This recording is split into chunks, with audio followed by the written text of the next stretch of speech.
So, welcome to the Profit by Design podcast. As you can tell, I have a very special guest with me today. Melissa Kay, our lead strategist at Tap the Potential, is joining me. And we are going to have an important conversation about you as an entrepreneur and your mental health. May is Mental Health Awareness Month. And at Tap the Potential, we are dedicated to helping entrepreneurs take their lives back from their business. And our businesses impact our mental health significantly as entrepreneurs, right, Melissa? Absolutely. Yeah, so we're going to be digging into what we need to be aware of with respect to protecting our mental health as our businesses grow.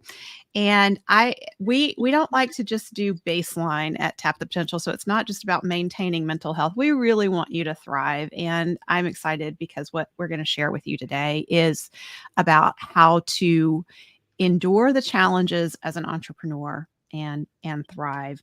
Those of you who are watching us live, we would love it if you would participate in the chat. If we share something and it resonates with you, just even giving that thumbs up in the chat to just acknowledge it. And I think that acknowledgement is really important. So other entrepreneurs know you're not alone in this. There's other people who are experiencing what you're experiencing. And if you know a friend who needs to hear this, feel free to tag them in the comments to invite them to watch as well. Before we start, I want to share something really exciting at Tap the Potential. We are now enrolling for the How to Hire the Best course. You have the opportunity to learn from us as to how to become an employer of choice to attract those A players that you want on your team. To register for the course, head on over to tapthepotential.com/course. So as we get started, Melissa, I would love to hear from you about what you are noticing our clients dealing with, especially when they're just starting with us in our Better Business, Better Life program. What are some of the challenges? A lot of the challenges that our clients are experiencing when they come to us is extreme burnout.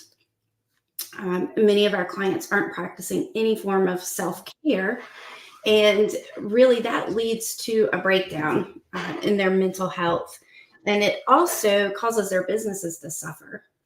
So they're having trouble with their health, physically, emotionally. Couple that with a lack of time available for their families and their friends, and to really practice self-care, which allows them to focus more and be fully present with those that they love. And when business owners are able to practice positive self-care activities, they're really able to show up at work and focus.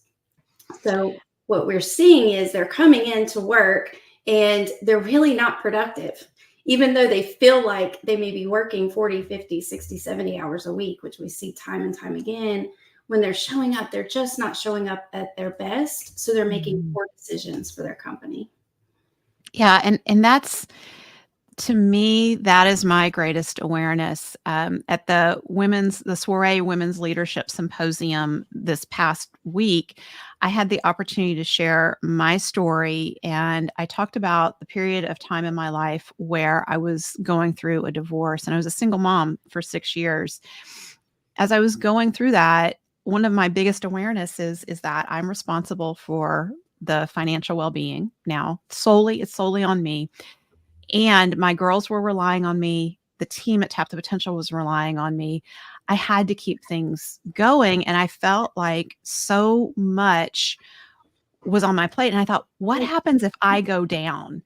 And that was my biggest fear, is what if I have a mental breakdown because there was so much stress? And when I think about that time, I think about other entrepreneurs, and we all have these challenges. Life challenges happen. Big stressors in our lives happen. And a growing business is stressful on top of it. And what I did during that time, I really reflected and I thought, well, what do I have control of here? And what I was aware of is the only thing I have control of is me. And if I engage in exceptional self-care, I set myself up to make better decisions at a crucial time when I needed to have clear thinking and good decision making, but I also set myself up to be healthy. So my exceptional self-care was going to get a massage every week. It was making sure that, because I had a baby, a 4-month-old who didn't sleep through the night until she was almost 2, and she was waking every 2 hours. So I was so sleep deprived. And Melissa, when you talk about how hard it is to think clearly. It was so hard for me to think clearly. And even when I would lay down, even though I was exhausted, I would lay down and try to sleep whenever she was sleeping. I couldn't sleep because my mind was running. So I thought, if I can't sleep, I'm going to meditate. And so I at least meditated to help just settle myself down in that process. What I know is when entrepreneurs are starting with us in the Better Business, Better Life program, and you're talking with them, Caitlin's talking with them, and they're coming into group and I'm getting to interact with them, I see a lot of tears. I see business owners really struggling, like just to hold it together. It is so hard.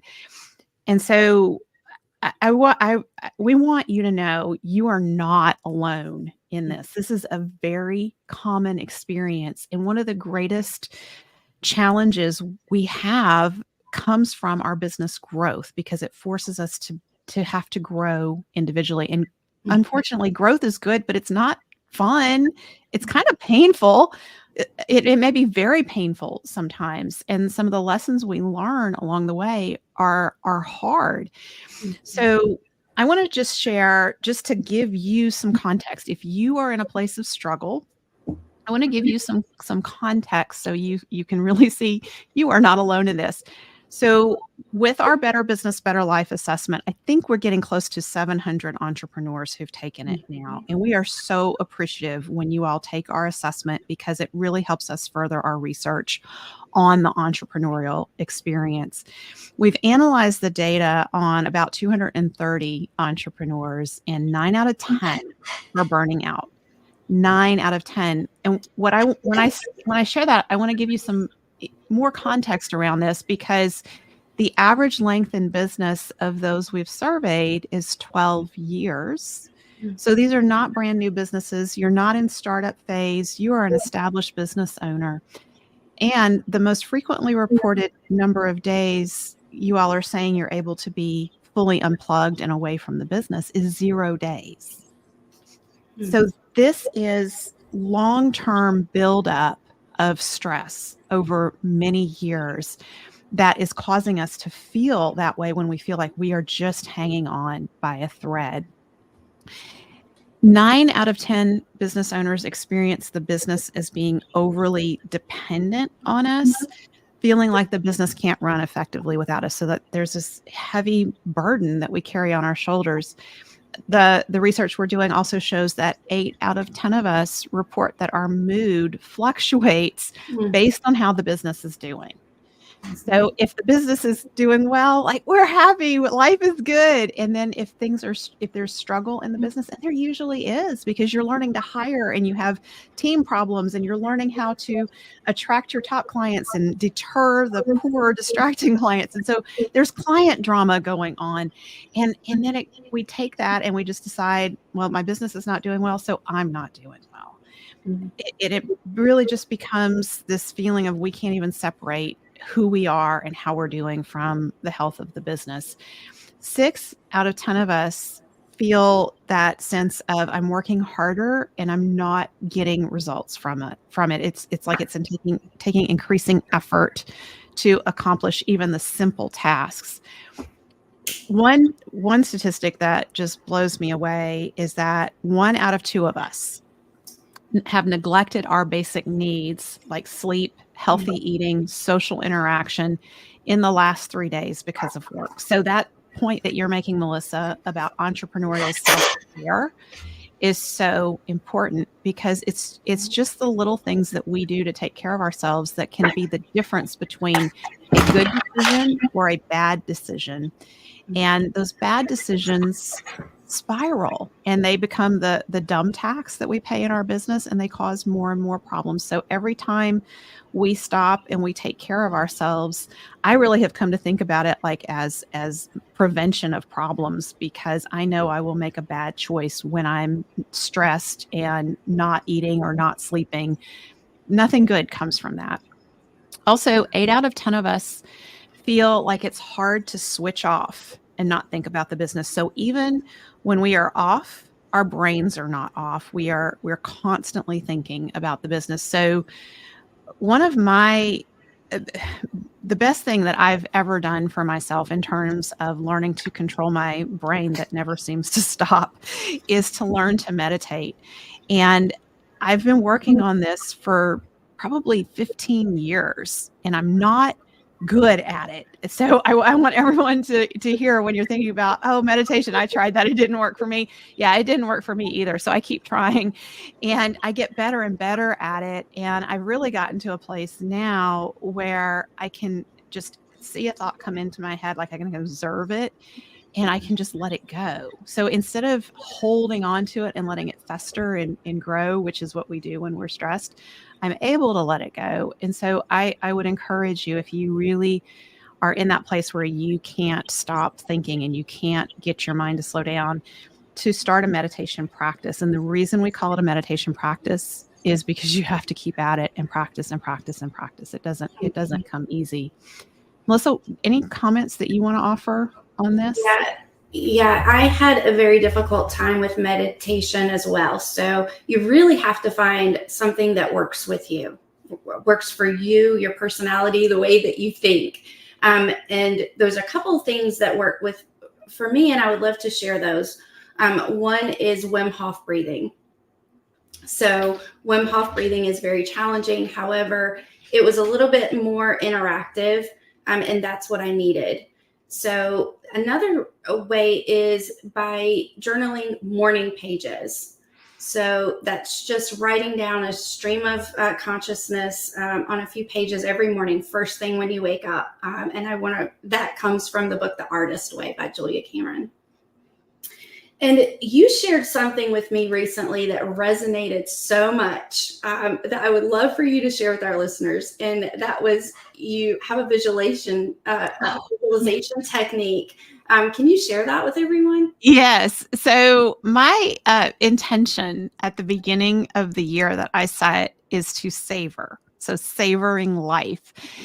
And I became aware that one of the things that was interfering with my ability to just savor the moments in life are my thoughts. And when I started thinking about my mind as my sanctuary, and it's my job to keep my sanctuary clean, and I started thinking about those unhelpful thoughts as weeds and dirt and debris in my sanctuary, I was able to just let them go, and clean them out and keep my sanctuary clean. And my sanctuary requires cleaning on multiple times a day. It's not a once and done thing for the day.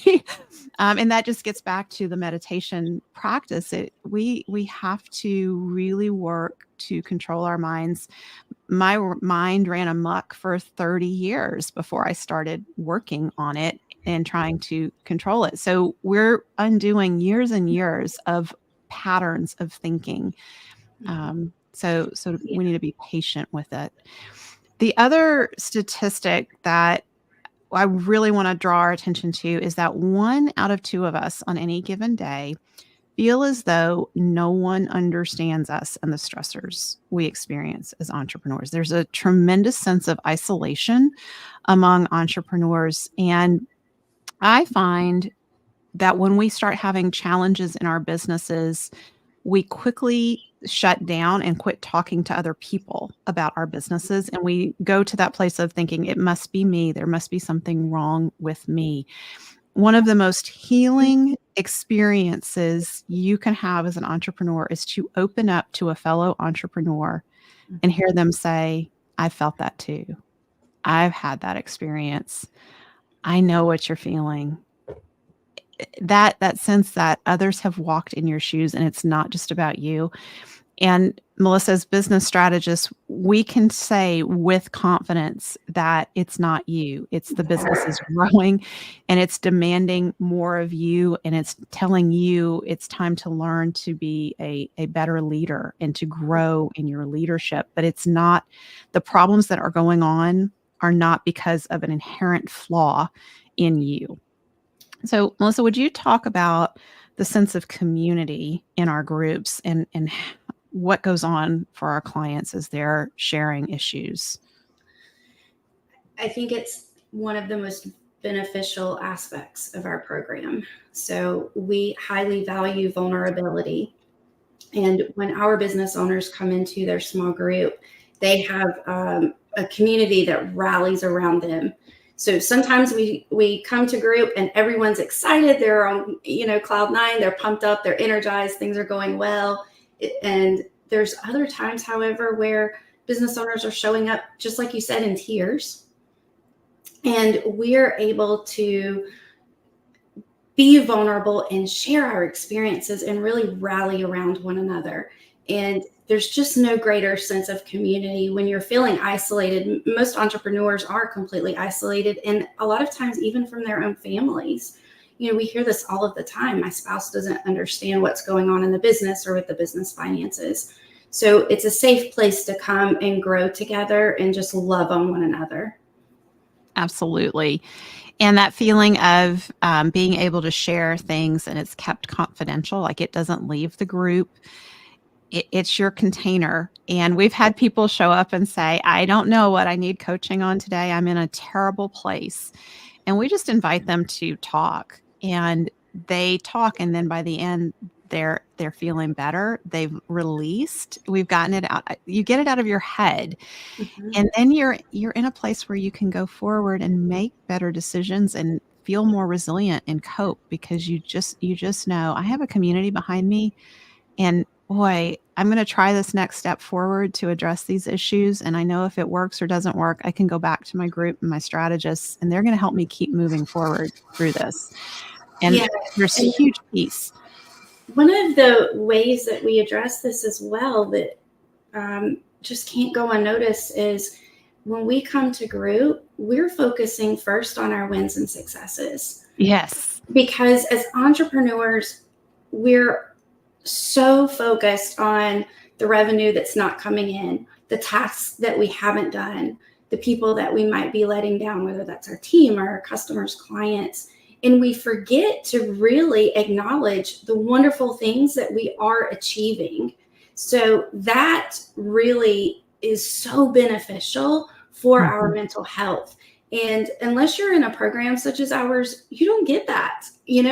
As a business owner, most of the time, no one's there patting you on the back saying, oh, great job, you got this accomplished.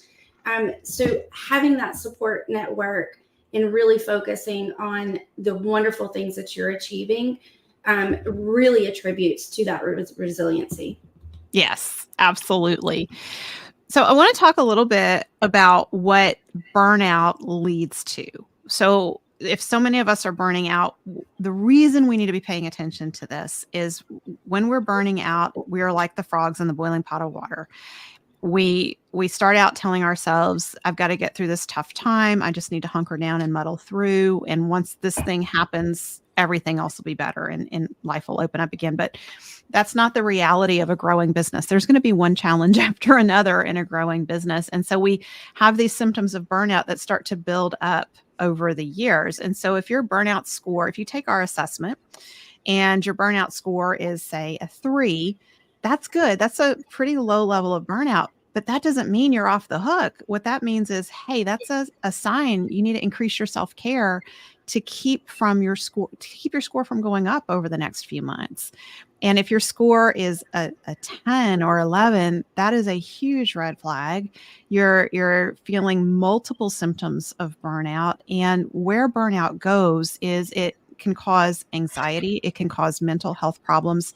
It can cause all kinds of chronic health problems from elevated levels of stress hormones that are in our systems for an extended period of time. I'm talking months and years. And so we can have physical breakdowns. On the mental health side, it's important to acknowledge that we entrepreneurs suffer depression 2 times more than the general population. We're 2 times more likely than the general population to experience depression. We're 70% more likely to experience addiction. And our divorce rate is 5 to 10 times higher than the general population. And I want to emphasize this divorce rate because what that really points to is the impact of when we are not taking care of ourselves and we're burning out, how we are showing up in our relationships. So when you're deciding, I can just manage, I'm going to muddle through, you get tunnel vision and you don't notice how you're impacting the people who love you the most. So if you're hearing this and you're saying, I'm just going to muddle through, I hear Dr. Sabrina and Melissa, but they don't understand. I've just got this thing and I'm going to muddle through. Please pay attention and look around you and see who loves you and who's suffering because you are suffering too.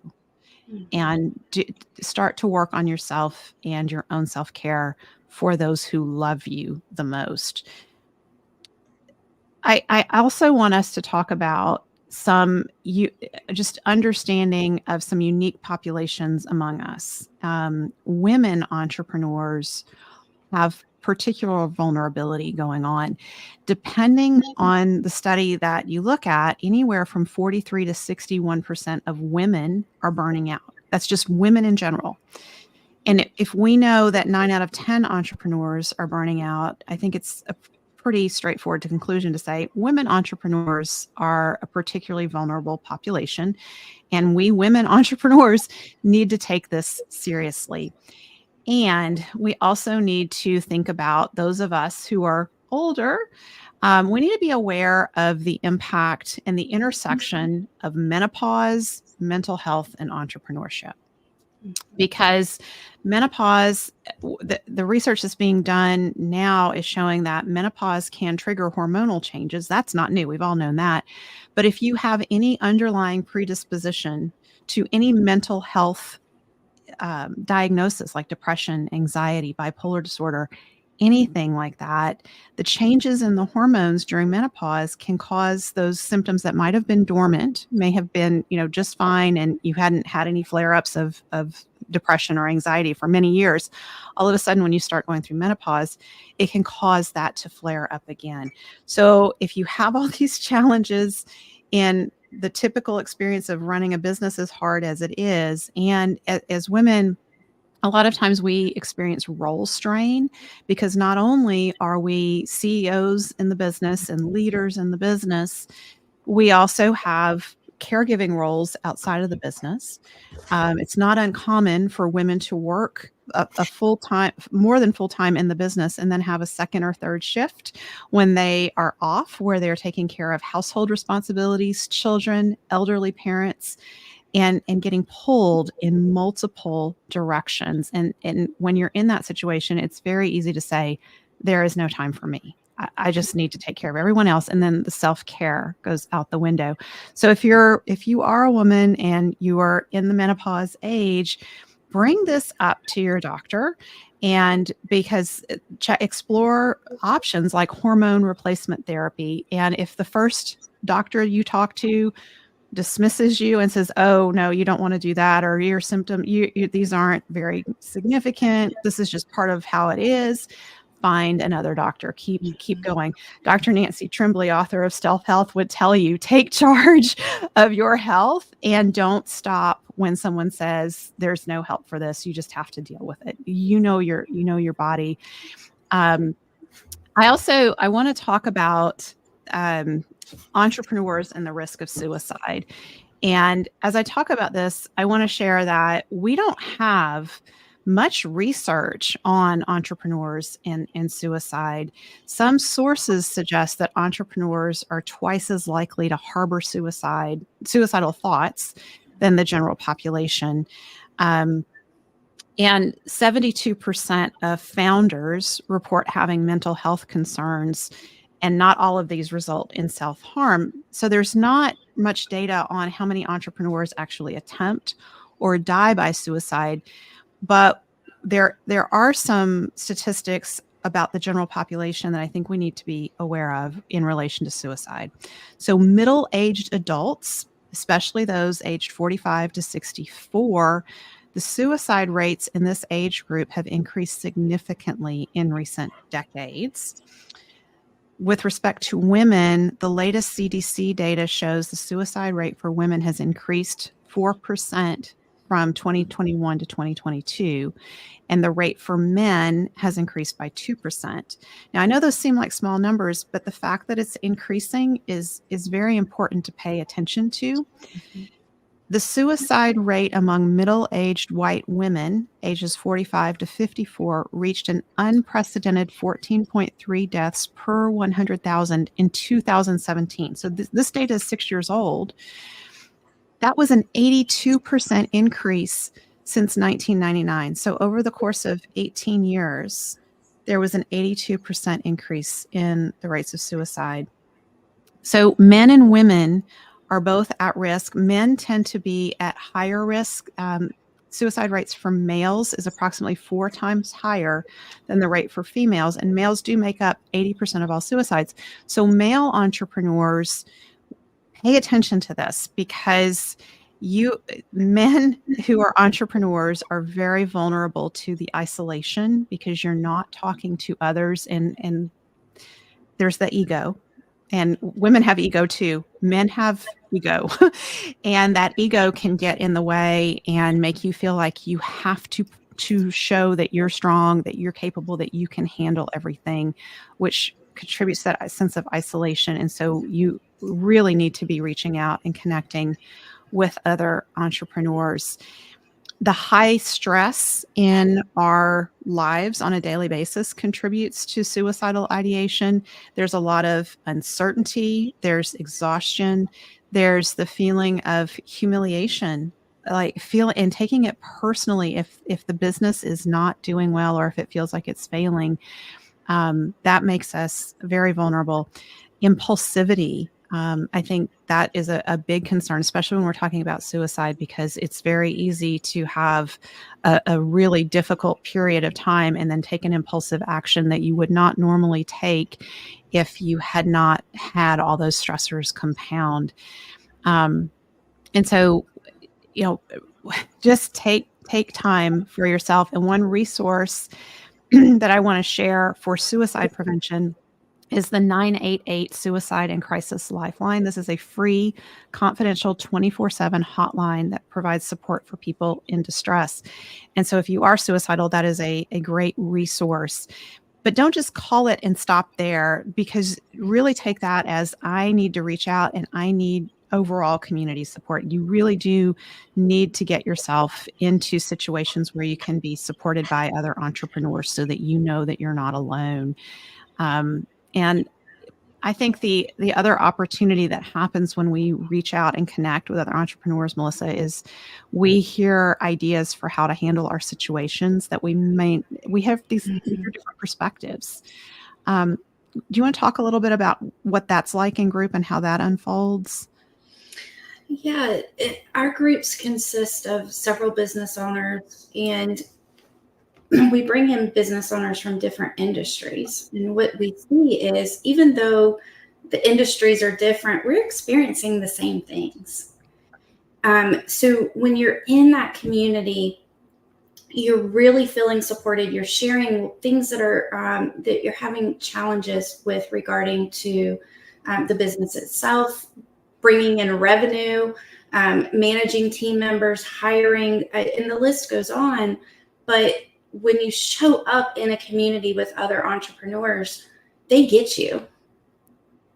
They get what's going on, and they're there to really help shed light that you're not alone. And there's small steps that you can take forward to build a better business and a better life. We support each other on that work-life balance. And our program is really holistic. So we're not just focused on your business goals. We're focused on your personal goals as well. And we hold you accountable. And the great thing about being in that community of entrepreneurs is that accountability. If there's no one there to remind you of the things that you said you were going to work on, sometimes those are just empty promises instead of goals, and you just don't see fruition. So having that community, holding each other accountable is really, really supportive. Yeah, and that accountability is helpful around the self-care because we invite you to set a business goal and a personal goal each quarter. And when your personal goal is focused on eating healthy or getting to bed at a certain time or exercising, showing up intentionally in a certain way with your loved ones, we have a lot of personal goals that come up around that. Mm-hmm. And when you have someone from meeting to meeting who's asking you, how are you doing with that? Real action happens because you don't want to be the one who shows up in group and says, yeah, I didn't get to that this week, because everyone else has those challenges too. Mm-hmm. So go ahead, Melissa. Well, the thing is, we see this over and over again when business owners are prioritizing self-care activities. Then you can better manage the high levels of stress associated with being an entrepreneur.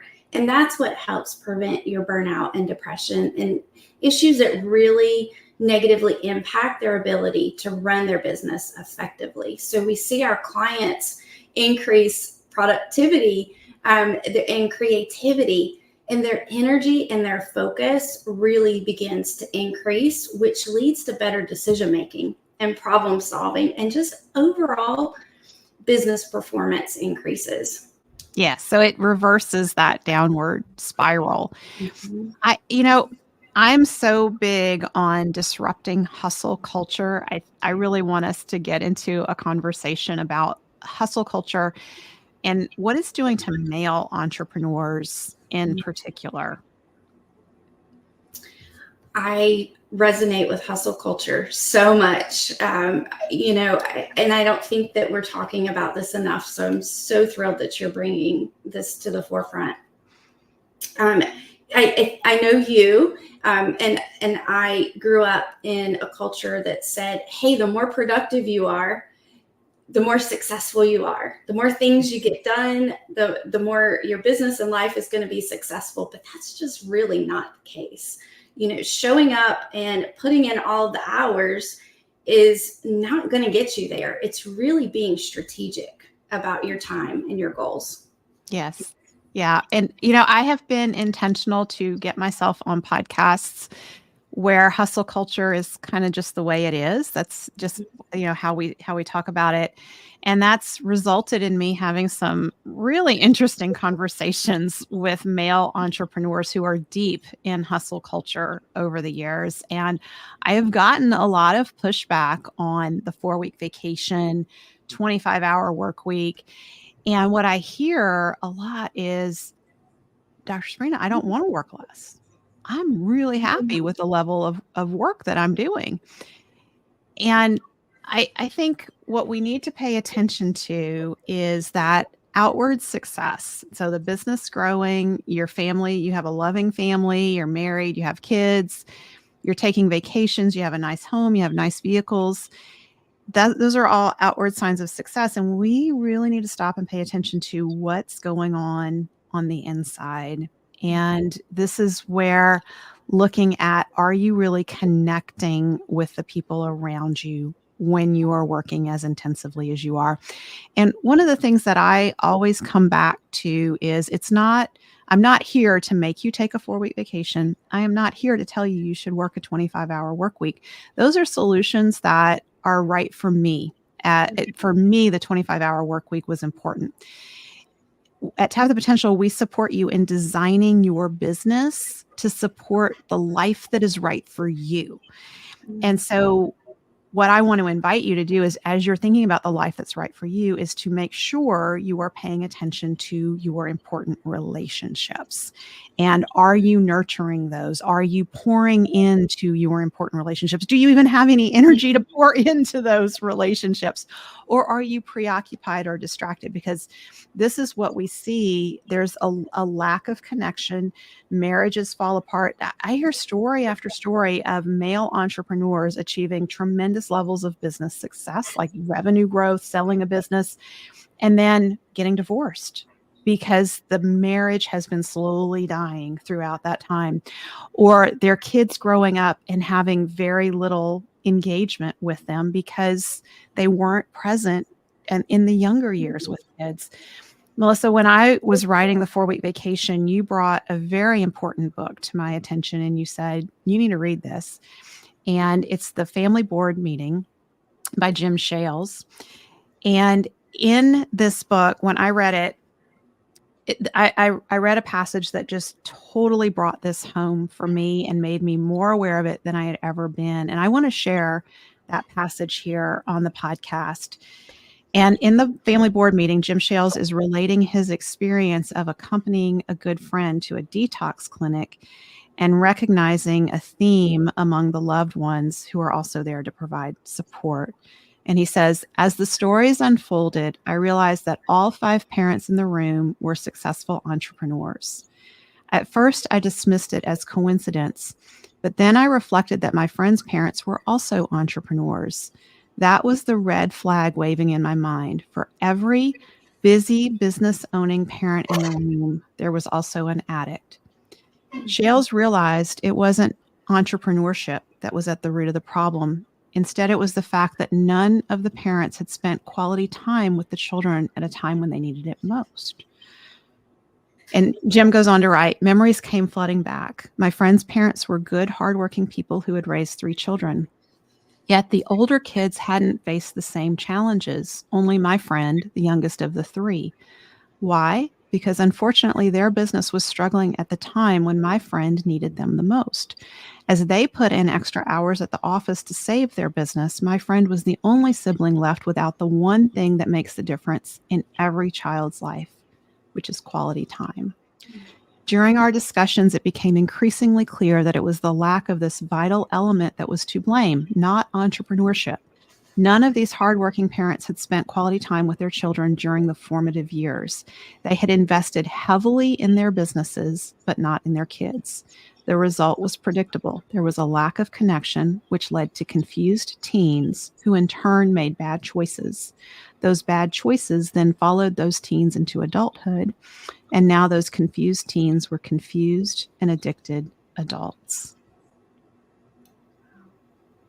That is so powerful. It is. It is. And what I connect with in there is I think I'm like every entrepreneur. I'm running my business because I want things to be better for my kids. I want to create opportunities for them. And it's very easy for us to tell ourselves, I'm doing this for my kids. And I'm reminded of a quote from one of our clients whose daughter said to him, you tell me you're doing this for us to have a better future and that someday things will be better. Dad, when does someday come? Wow. Yeah. Wow. You said something a few weeks ago. I think we're both being really intentional about, and it's something that we are not talking about enough, and that was being fully present in the moment. Yeah.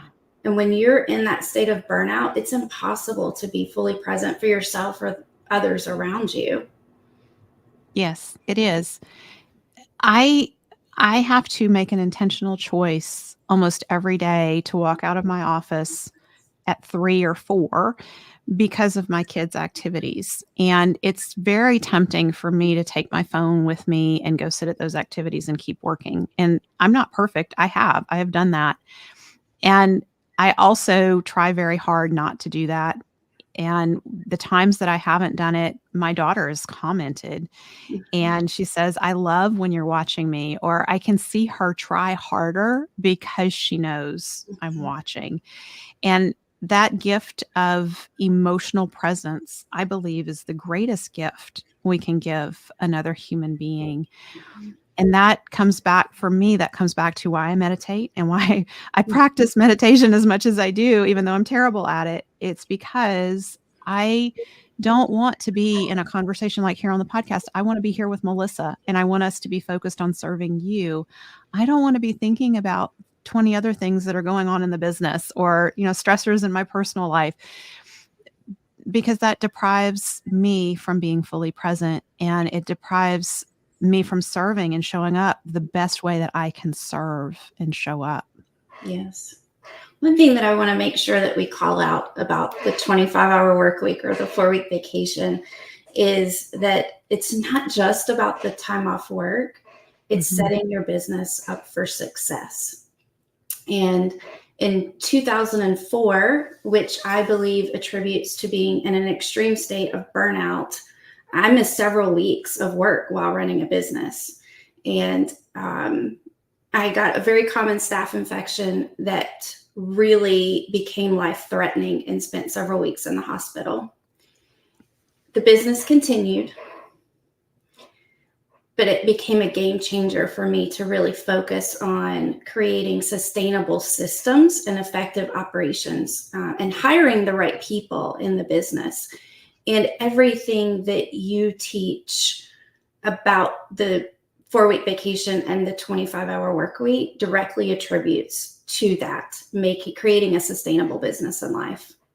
Yeah, absolutely. And when we're building a business that can run without us, it gives us that opportunity when we are burnt out and when we're struggling to be able to step back and take the time that we need to just get our feet back underneath us again. So it's not just about sitting on the beach. It's not about going off and playing the rest of the week when you're working 25 hours, but it's really about making the business stronger and making yourself stronger through the process because you're doing it.